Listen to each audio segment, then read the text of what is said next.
Welcome to the weekly conversation of Change Your Mindset, Change the World. Today we're going to talk about 3 steps to complete change in your life. We're going to start with this simple math equation. 2 plus 2 equals 4. We learned this back in kindergarten or first grade. You can't argue with that fact, but you know what you can't also argue with is that 5 minus 1 also equals 4. 12 divided by 3 also equals 4. You know what else? Minus 12 plus 8 also equals 4. What's my point? It's simply this. There's many ways, there's an infinite number of ways to get to an answer of 4. You know what? Change is very much the same way.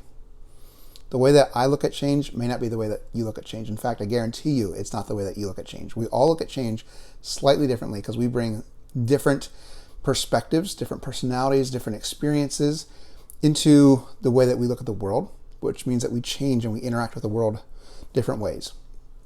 When I talk about change in the context of this conversation, I'm going to use this graph. It's an exponential curve that plateaus at the end. Down here we have time, and here we have results. At the beginning of change, we move along slowly. There's a little bit of change results that we see. And then we hit this inflection point and everything starts changing. And this is the exponential part of the curve, and a lot of change all of a sudden starts happening.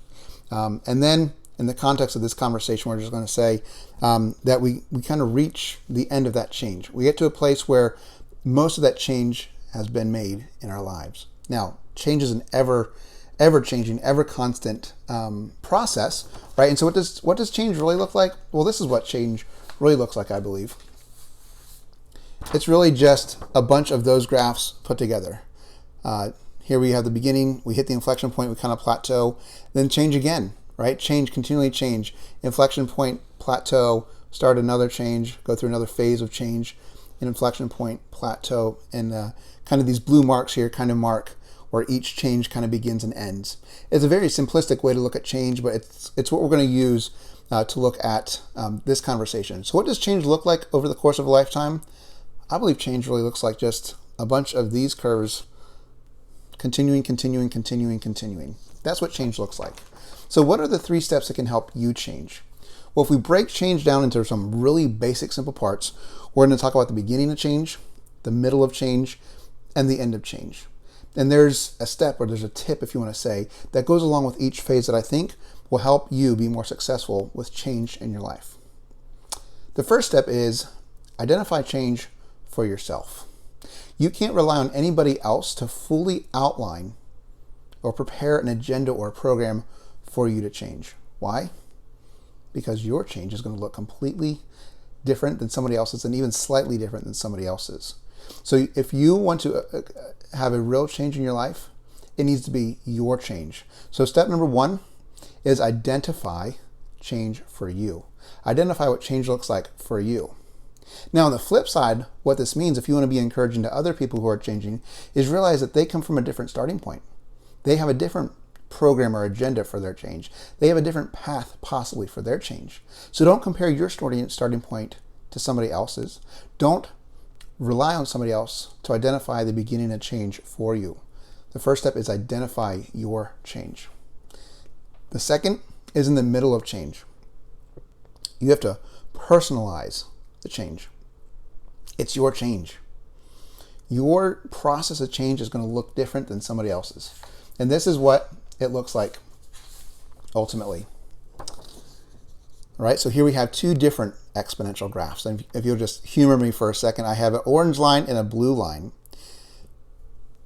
Both lines have the beginning point, a slow start, an inflection point, and the end.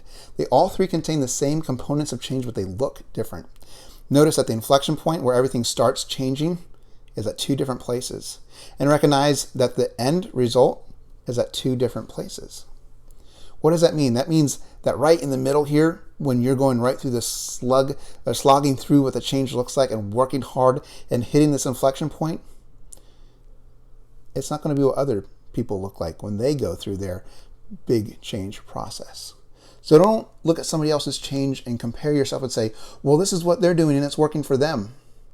You can learn from what other people are doing and what's working for them. You can learn from what other people are doing and what's not working for them. But ultimately, at the end of the day, you have to personalize the change. It's got to be your change. You might be the blue graph and somebody else might be the orange graph. Your best friend might be the orange graph and you might be the blue graph. Own the blue graph. Don't try and become the orange graph. Personalize the change in the middle. And the last piece is all about this end. Celebrate. Celebrate the fact that you have completed a change in your life. Again, it's a simplistic way of looking at change. I don't believe change is ever complete. But you've gotten some result. You've lost a certain amount of weight. If you're in business, you've hit a certain amount of revenue. You ran a mile in a certain amount of time. Or whatever it is. Your relationship with your spouse might be in a much better place. Whatever that is, you can sit back and you say, you know what, I've worked very, very hard. I identified my beginning of the change. I identified what I needed to do to change. I owned the change. I personalized the change in the middle. And now at the end of it, I take a step back for perspective and I celebrate where I am. So what are the 3 steps for successful change in your life? The first one is identify your beginning. Don't rely on other people to set your agenda or your program for change. The second is personalize the change. It's your change. If you're on the orange graph, be the orange graph. If you're on the blue graph, be the blue graph. Don't try and become somebody else's change. Don't try and take somebody else's change on you. What that also means is don't look at somebody else's change and say, they're doing it wrong. You know why? They're doing it differently, but that's the point. They are going to do it differently. The third piece is when you get the result that you want, take a step back and celebrate. Tell others about your victory. Share your victory with others. And when others share their victory with you, don't criticize their results because they might be the orange graph and you might be the blue graph. Your results are going to look different. Don't look down on others who don't have the same results as you because their victory is just as important as your victory. It just looks different for them. Identify, personalize, celebrate. Those are the 3 steps that on the pathway to change will help you complete change in your life. Because changing your mindset, you can change the world.